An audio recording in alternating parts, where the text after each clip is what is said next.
Video देखने के बाद वीडियो के डिस्क्रिप्शन बॉक्स में वीडियो के घटक से संबंधित प्रश्न पूछे गए हैं। इन प्रश्नों को अपनी कॉपी में लिखकर हल करें।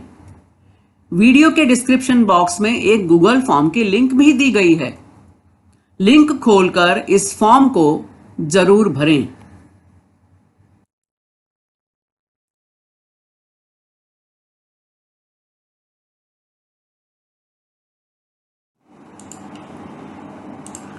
अभी जिस लिंक के बारे में मैंने बात की वह लिंक यहां दी गई है, तो डिस्क्रिप्शन बॉक्स में यह लिंक आपको मिलेगी। इस लिंक को ओपन करें। लिंक के ऊपर इस तरह से आपको सूचना भी मिलेगी। अपना अभिप्राय नीचे दी गई लिंक में अवश्य व्यक्त करें। तो इस लिंक को जरूर खोलें। इसमें जो भी प्रश्न पूछे गए हैं उनके उत्तर आपको देने हैं। बहुत ही सरल और सामान्य प्रश्न है, इसलिए आप सभी से विनम्र निवेदन है कि इस लिंक को जरूर जरूर खोलें और इसे भरें।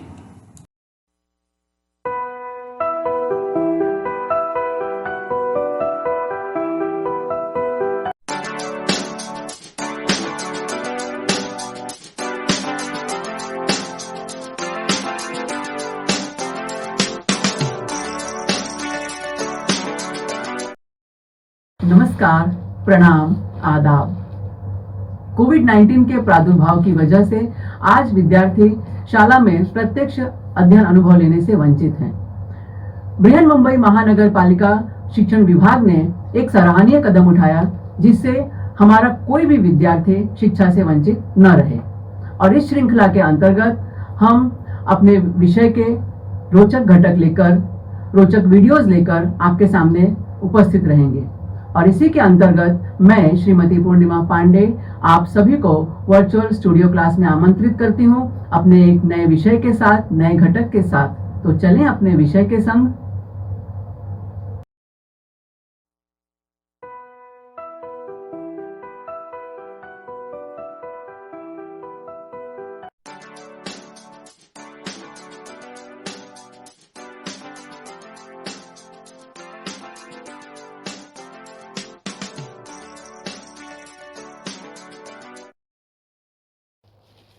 नमस्कार, प्रणाम, आदाब।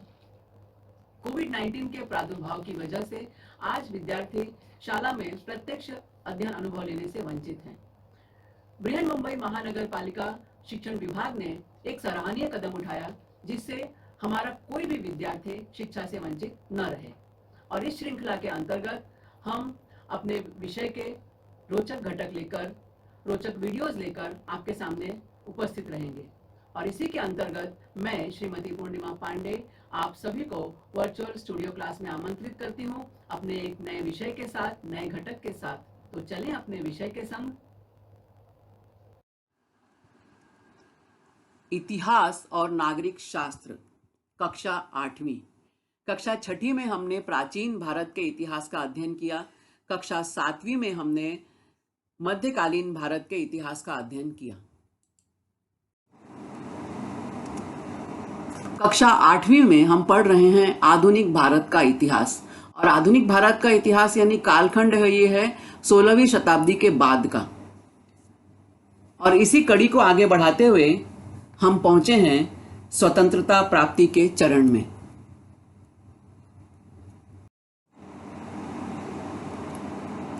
पाठ 12, स्वतंत्रता प्राप्ति।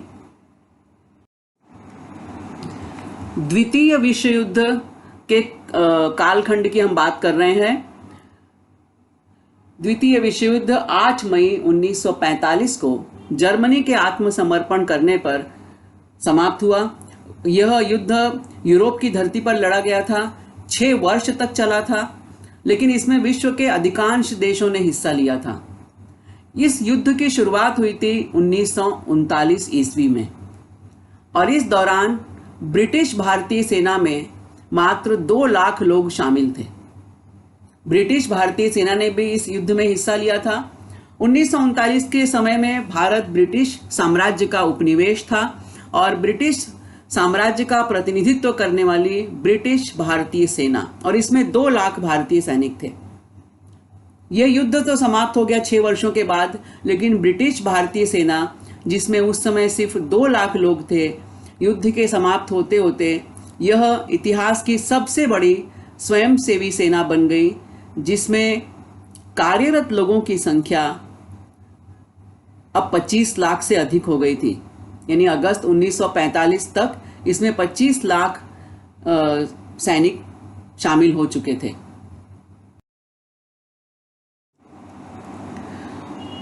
अब इसी समय जब द्वितीय विश्व युद्ध चल रहा था, तब भारत में अनेक क्रांतिकारी गतिविधियां हुई और भारत का स्वाधीनता संग्राम भी व्यापक हो गया था।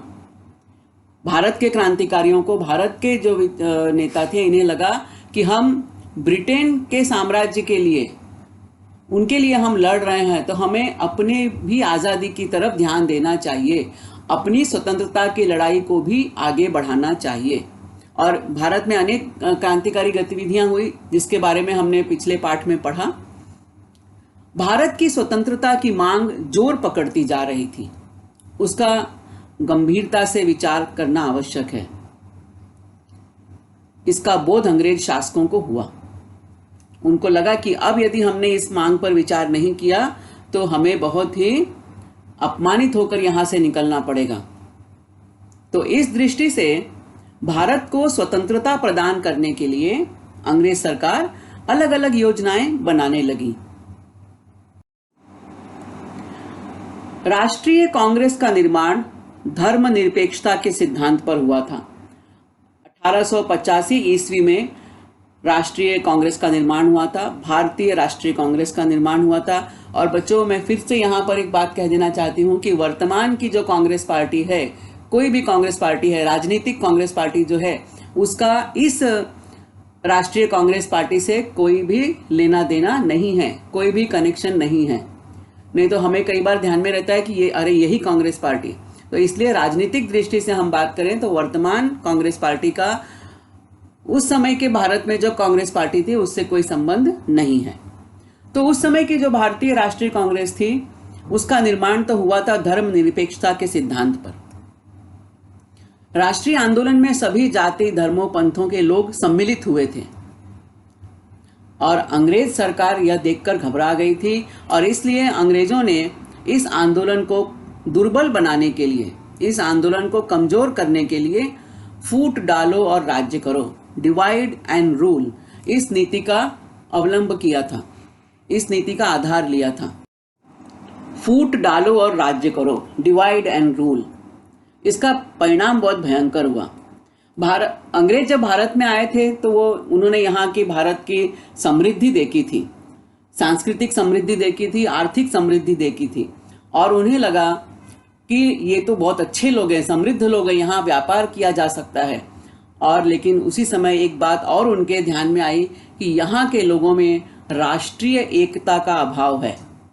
ये लोग राष्ट्रीय स्तर पर अखंड रूप से जुड़े हुए नहीं हैं और इस बात को उन्होंने ध्यान में रखा और उन्होंने धीरे धीरे लोगों को आपस में बांटना शुरू कर दिया, उनके अंदर मन मुटाव पैदा किए और उसका परिणाम हुआ कि 1906 में मुस्लिम लीग का गठन हुआ। ऑल इंडिया मुस्लिम लीग का गठन 1906 ईस्वी में ढाका स्थान पर अमल में लाया गया। Akhil Bharatiya Muslim League, all India Muslim League, British Bharat में एक राजनीतिक पार्टी थी और इस पार्टी का जो शुरुआत ही हुई, इस पार्टी का संगठन ही हुआ एक अलग संप्रदाय के, अलग धर्म के लोगों को इकट्ठा करके।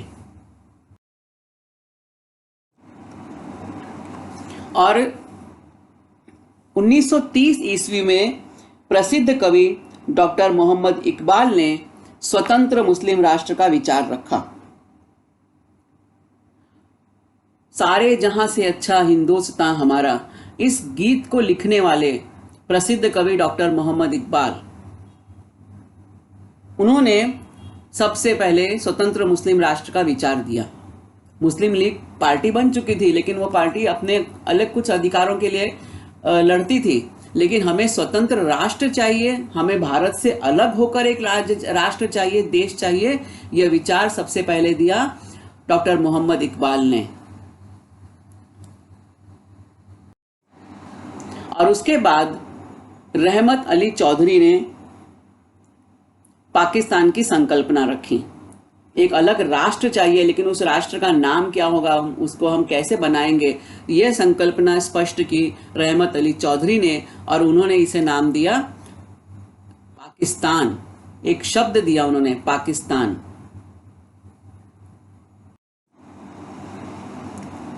बैरिस्टर मोहम्मद अली जिन्ना, हम यहाँ पे इस चित्र में देख रहे हैं महात्मा गांधी जी को, महात्मा गांधी जी के साथ बैरिस्टर मोहम्मद अली जिन्ना। मोहम्मद अली जिन्ना ने द्विराष्ट्रीय सिद्धांत दिया। उन्होंने कहा कि राष्ट्रीय कांग्रेस संगठन जो है ना, ये संगठन केवल हिंदुओं का है और इस संगठन से मुस्लिमों को कोई लाभ नहीं होगा, और ऐसा प्रचार करना उन्होंने शुरू कर दिया, और अंततः उन्होंने द्विराष्ट्रीय सिद्धांत का प्रतिपादन किया। वेवेल योजना। वेवेल योजना 14 जून 1945 ईस्वी को प्रस्तुत की गई थी। द्वितीय विश्व युद्ध के दौरान भारत की स्वतंत्रता को लेकर अनेक गतिविधियां तेज हो रही थी, और ब्रिटिश सरकार भी इससे अनभिज्ञ नहीं थी। बहुत सारे गतिरोध भारत में पैदा हो रहे थे ब्रिटिश साम्राज्य के लिए। तत्कालीन भारतीय वायसराय वेवेल ने इस गतिरोध को दूर करने के लिए कुछ सोचा, और विचार विमर्श करने के लिए वह मार्च 1945 ईस्वी में इंग्लैंड गए। वहां उन्होंने ब्रिटिश प्रधानमंत्री से चर्चा की, और उस चर्चा करने के बाद एक खाका तैयार किया गया, और उस विचार को लेकर, उस प्रस्ताव को लेकर वो फिर से इंडिया आए, भारत आए, और उन्होंने अपने विचार रखे। योजना की मुख्य बातें। वेवेल 14 जून 1945 ईस्वी को भारत वापस आए, और यहां आकर उन्होंने भारतीयों के समक्ष वेवेल योजना को रखा। वेवेल योजना की मुख्य बातें इस प्रकार थी। पहला मुद्दा था, वायसराय की कार्यकारिणी परिषद को पुनर्गठित किया जाए तथा उसमें सभी दलों को प्रतिनिधित्व दिया जाए। अब यहां पर भी अंग्रेज सरकार इनडायरेक्टली फूट डालो और राज्य करो की नीति का दामन थामे हुए थी। अब सभी दल मतलब इसमें कौन से थे?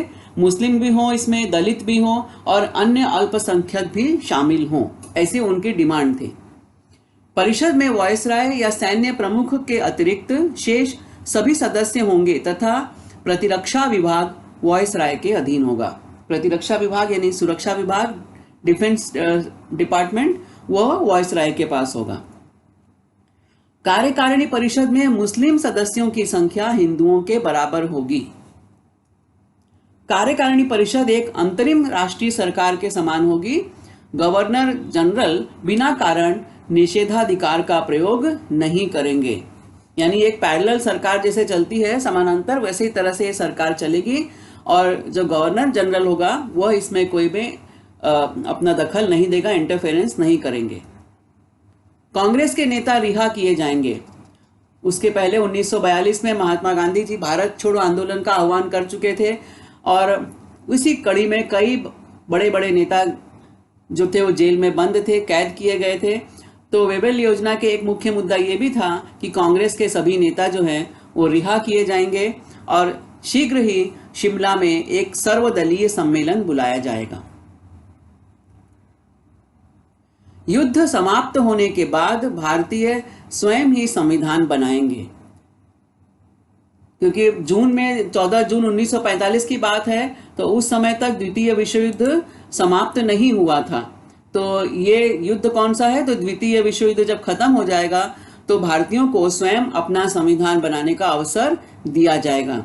यह प्रस्ताव था ब्रिटिश सरकार की तरफ से।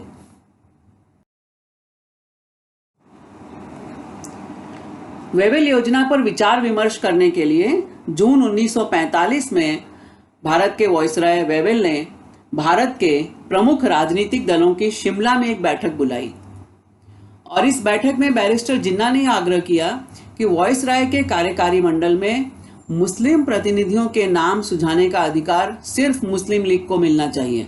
यानी कौन से मुस्लिम प्रतिनिधि इसमें शामिल होंगे, यह अधिकार केवल मुस्लिम लीग को ही पास ही होगा।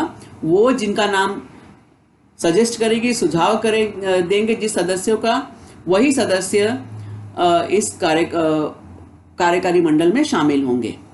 लेकिन राष्ट्रीय कांग्रेस ने इसका विरोध किया। राष्ट्रीय कांग्रेस ने कहा नहीं, ऐसा नहीं है। उन्होंने इस मुद्दे का विरोध किया और इसका परिणाम क्या हुआ कि यह जो योजना थी, वेवेल योजना, वो सफल नहीं हो सकी। किसी भी मुद्दे पर सर्वसम्मति नहीं बनी और अंततः यह योजना असफल हुई। त्रिमंत्री योजना। द्वितीय विश्व युद्ध समाप्त होते होते विश्व की राजनीति में कई परिवर्तन आए। सबसे बड़ा परिवर्तन हुआ संयुक्त राष्ट्र संघ की स्थापना। इसके बाद दो महाशक्तियों का उदय। दो महाशक्तियां मतलब रूस और अमेरिका, ये दो बड़े राष्ट्र, शक्ति संपन्न राष्ट्र, सैन्य शक्ति संपन्न राष्ट्र के रूप में उभर कर सामने आए। और तीसरा सबसे बड़ा महत्वपूर्ण परिवर्तन था, वह आया भारत को स्वतंत्रता देने की बाद। ब्रिटिश साम्राज्य ने यह स्वीकार कर लिया था कि अब हम भारत से अपना साम्राज्य हटा लेंगे, भारत को स्वतंत्र राष्ट्र घोषित करेंगे। और इसलिए मार्च 1946 ईस्वी में ब्रिटिश साम्राज्य के 3 मंत्री पैथिक लॉरेंस, स्टैफोर्ड क्रिप्स और एवी अलेक्जेंडर ने भारत के संदर्भ में इंग्लैंड की योजना को भारतीय नेताओं के सम्मुख रखा।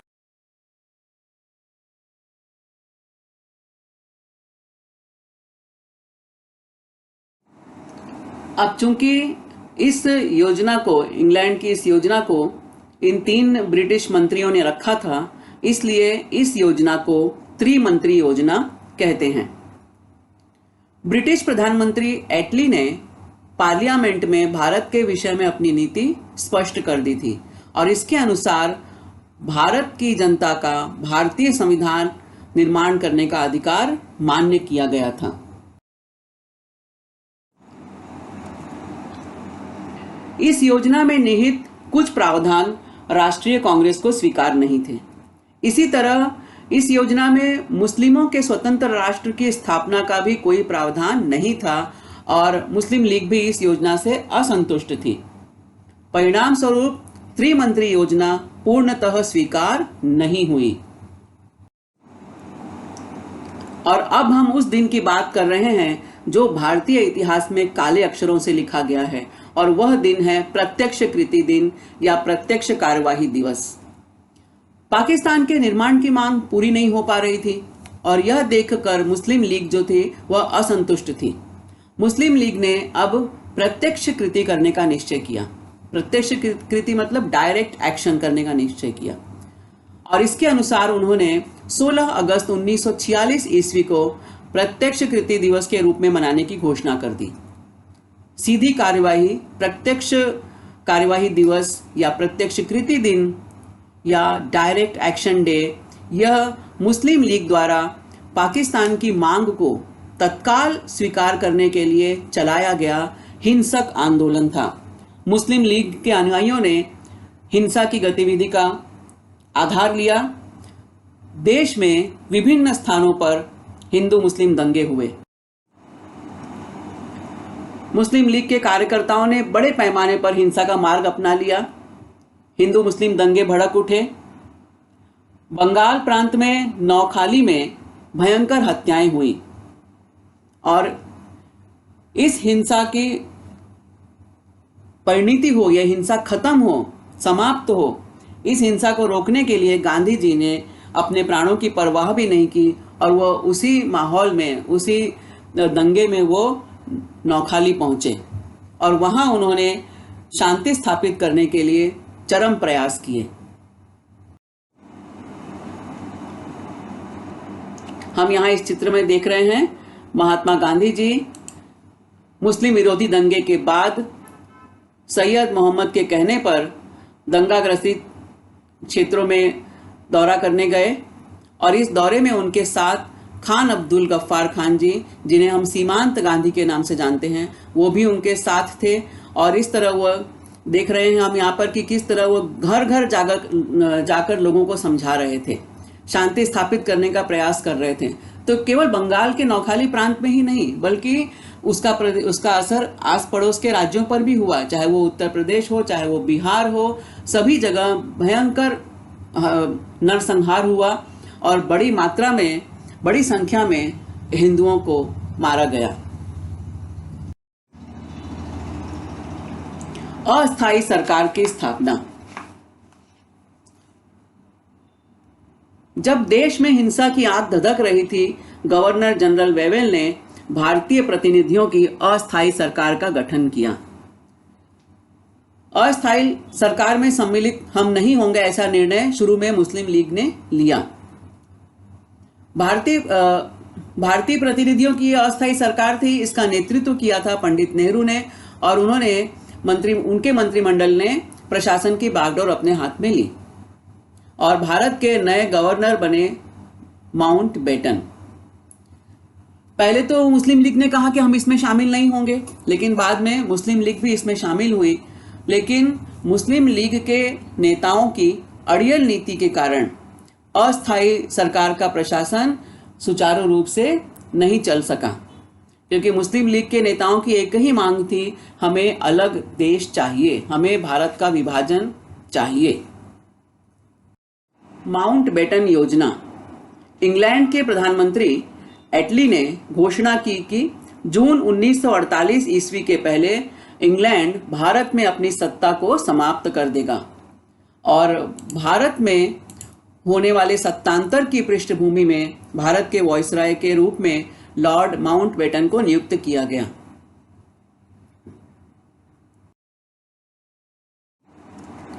लॉर्ड माउंटबेटन, और ये 15 अगस्त 1947 के दिन का भारत का मानचित्र हम देख रहे हैं।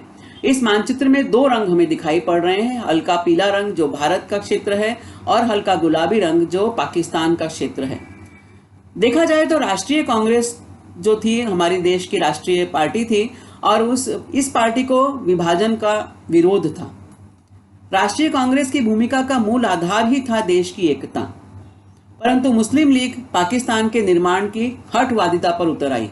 मुस्लिम लीग का हठ हो गया, उनको जिद्द थी कि हमें नया राष्ट्र चाहिए, और इसी संदर्भ में वहां मुस्लिम लीग ने दंगे का सहारा लिया और भारत में बड़े पैमाने पर हिंदू मुस्लिम दंगे हुए। भारत के कोने कोने में ये दंगे फैले और यहाँ के लोगों को बहुत त्रासदी झेलनी पड़ी। इस स्थिति को देखते हुए लॉर्ड माउंटबेटन ने भारत के प्रमुख नेताओं के साथ विचार विमर्श किया। इसके पश्चात उन्होंने भारत और पाकिस्तान इन दो स्वतंत्र राष्ट्रों के निर्माण की योजना बनाई। भारतीय स्वतंत्रता का कानून। माउंटबेटन की बनाई हुई योजना के आधार पर 18 जुलाई 1947 ईस्वी को इंग्लैंड के पार्लियामेंट ने भारत की स्वतंत्रता का कानून पारित किया। उन्होंने ये घोषित किया कि इन राष्ट्रों पर ब्रिटिश पार्लियामेंट का कोई भी अधिकार नहीं रहेगा, रियासतों पर भी ब्रिटिशों का स्वामित्व नहीं रहेगा। ये रियासतें भारत अथवा पाकिस्तान में सम्मिलित हो सकती हैं या पूर्ण रूप से स्वतंत्र भी रह सकती हैं। ये भारत के प्रथम प्रधानमंत्री पंडित जवाहरलाल नेहरू और ये बैरिस्टर मोहम्मद अली जिन्ना।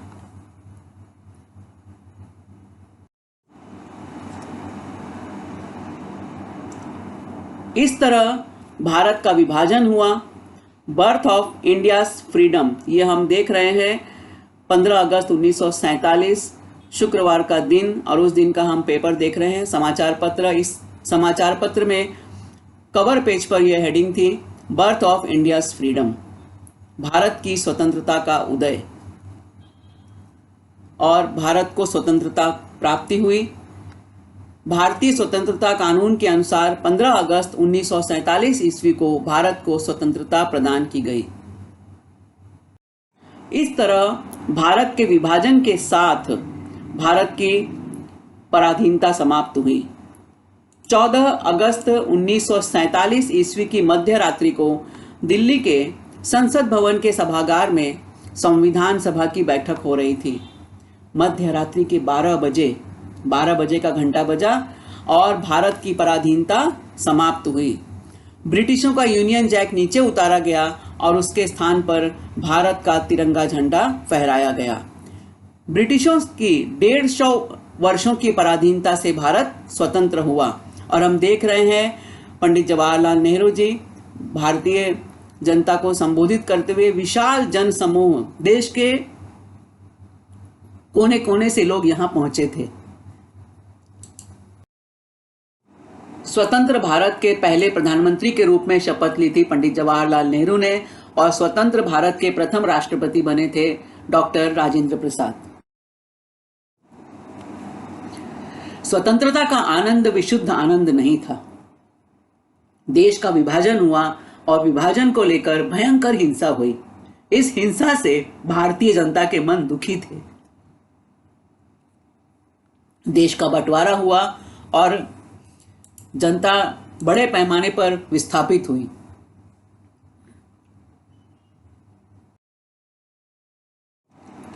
महात्मा गांधी जी और नाथूराम गोडसे। भारत स्वतंत्र होने के केवल 6 महीने के बाद 30 जनवरी 1948 ईस्वी को नाथूराम गोडसे ने गांधी जी की हत्या की।